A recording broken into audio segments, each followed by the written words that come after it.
A big round of applause for this wonderful moment.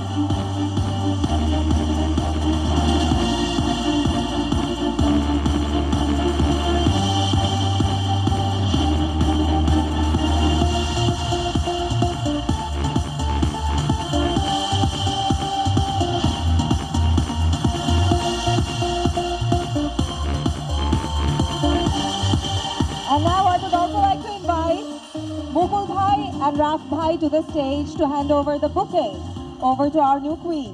স্বপ্নের চূড়ান্তে এসেছি এবং আজকে আমি আপনাদের সামনে মিস ইউনিভার্স বাংলাদেশ 2025 হিসেবে দাঁড়িয়েছি। আমি অবশ্যই বিশ্ব মঞ্চে বাংলাদেশের জন্য ক্রাউন নিয়ে আসতে চাই।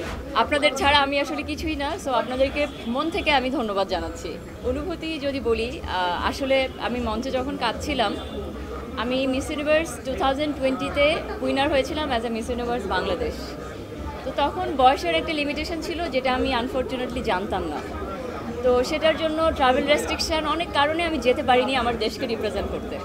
তো যখন যেতে পারিনি, আমার স্বপ্নটা আমি অলমোস্ট গিভ আপ করে ফেলেছিলাম যে আমি মনে হয় কখনো বাংলাদেশকে রিপ্রেজেন্ট করতে যেতে পারবো না। আর বাংলাদেশ তো আসলে মায়ের মতো, আমার দেশ।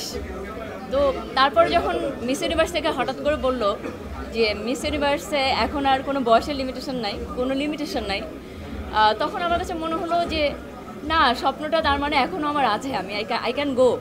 তারপরে 3 বছর আমি ট্রাই করেছি মিস ইউনিভার্সে যাওয়ার জন্য, অ্যান্ড 3 বছর পরে আমি আমার স্বপ্নের চূড়ান্তে এসেছি এবং আজকে আমি আপনাদের সামনে মিস ইউনিভার্স বাংলাদেশ 2025 হিসেবে দাঁড়িয়েছি আপনাদের দোয়ায়, এবং অবশ্যই আমি স্বপ্ন দেখেছি, এই জন্য এসেছি। না, ইনশাল্লাহ আমি ক্রাউন নিয়ে আসতে চাই বাংলাদেশে, নো টপ 5, ওটার জন্য আমি চেষ্টা করব। আমার মা আমার পাশে ছিল, বিকজ আমি যখন ছোট ছিলাম আমার খুব ইচ্ছা ছিল যে আমি খুব ছোট বয়সে বিয়ে না করে আমি পড়াশুনো শিখতে চাই।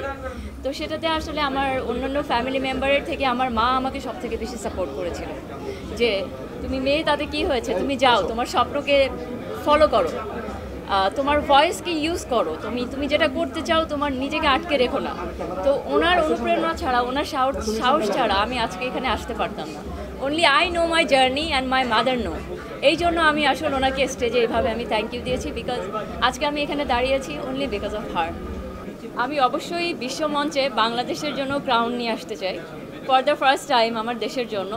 আমি সেটার জন্য আমার বেস্ট চেষ্টা করব। অবশ্যই আপনাদের সাপোর্ট লাগবে, সবার সাপোর্ট লাগবে, সবাই বেশি বেশি করে সাপোর্ট করবেন, পজিটিভ নিউজ করবেন, সো দ্যাট যেন বাংলাদেশ বিশ্বের দরবারে অনেক গৌরবের জায়গা বয়ে আনতে পারে থ্রু মি।